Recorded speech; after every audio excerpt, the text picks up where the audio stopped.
the last day of campaigning in poll-bound Madhya Pradesh as the elections campaigning season comes to an end. A ban on all forms of campaigning is expected to be kicked in force in a couple of hours from now as the model code of conduct gets in place. The stalwarts of Indian politics, meanwhile, were in the poll-bound states this morning. Let's listen in what they had to say, including the leaders in the incumbent regime of Shivraj Chauhan as well as Rahul Gandhi, who was doing a campaign there earlier this day.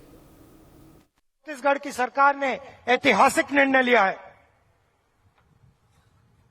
पहली बार हिंदुस्तान में KG से लेकर PG तक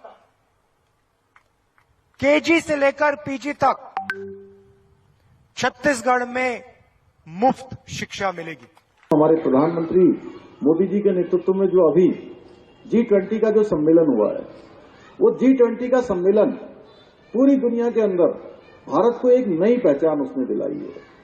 भारत की संस्कृति को, भारत के सामर्थ्य को, पूरे भारत की जो मिलीजुली हमारी अनेकता में एकता, जो हमारी एक विविधता है, वो सब पूरी दुनिया ने देखी। 200 शहरों में G20 के कार्यक्रम हुए और छोटे छोटे उत्तराखंड के अंदर भी। आपको बताऊं कि उत्तराखंड जैसे राज्य में भी, जिसको छोटा राज्य कहते हैं, वहां भी हमारे यहाँ पर 3 G20 के आयोजन हुए। एक रामनगर में हुआ, 2 नरेंद्र नगर ऋषिकेश में आयोजित हुए। कि जब कोरोना के काल में मौत मंडरा रही थी सर पर, तब कांग्रेस का कोई नेता गरीब और जनता के मध्य में दिखाई नहीं दिया। भारतीय जनता पार्टी के कार्यकर्ताओं ने घर घर जाकर मास्क बांटा, सैनिटाइजर बांटा। किसी को डॉक्टर की दवाई की जरूरत हुई तो भारतीय जनता पार्टी का कर्मठ और निष्ठावान कार्यकर्ता जनता के काम आया। जब कोरोना का कार्यकाल आया, तब नरेंद्र मोदी ने संकल्प लिया कि रात को कोई भी देश में गरीब भूखा पेट नहीं सोएगा। 80 करोड़ नागरिकों को मुफ्त का 2.5 साल से राशन पहुंच रहा है कि नहीं पहुंच रहा? एक निर्वाचन अधिकारी ने अपने जिले में सभी गाड़ियों के मूवमेंट को प्रोहिबिट कर दिया था, उस पर प्रतिबंध लगा दिया था, जिसके कारण लोगों के आने जाने में, ट्रांसपोर्टेशन में दिक्कत आ रही थी। और ये इलेक्शन कमीशन के निर्देशों के डायरेक्शंस के मुताबिक नहीं था।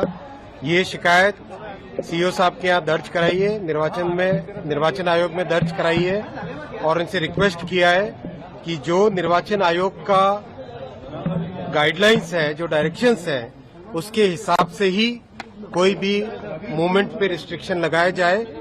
सीओ साहब हमारी बात से सहमत हुए हैं और आशा है जल्दी इसके ऊपर अपना निर्देश जारी करेंगे। अमेठी के जो गांव के लोग थे, वो बेझिझक उनको डांटते थे और वो इतना भी कह देते कि राजीव भैया प्यार देंगे हम आपको, लेकिन हमारी सड़क ठीक नहीं की ना अपने 6 महीनों में, तो वोट नहीं मिलने वाला। कहते थे, मुंह पे कहते थे। और वो प्रधानमंत्री थे, नाराज नहीं होते थे, डांटते नहीं थे। ये नहीं कहते थे कि देखो मैं कौन हूं, ऐसे मत बात करो मेरे से। सर झुकाकर उनसे कहते थे कि हाँ, इसका ऑर्डर मैंने दे दिया, इसमें देर लग गई है। ये इस देश की परंपरा है। बहनों और भाइयों, जब हमने आजादी की लड़ाई लड़ी ना, आपके पूर्वजों ने भी लड़ी, हमारे पूर्वजों ने लड़ी। जब ये लड़ाई लड़ी तो इसलिए नहीं लड़ी कि आज भी आप आजाद न हो। इस आजादी का मतलब क्या था? इस आजादी का मतलब था कि जो शक्ति है, देश की जितनी भी शक्ति है, देश की जो संपत्ति है, वो आपके हाथों में हो। ये इसी को आजादी कहते थे। वरना अंग्रेजों में और यहाँ के शासकों, अब नए शासकों में क्या फर्क है? For more such videos, subscribe to the NewsX YouTube channel, hit the bell icon.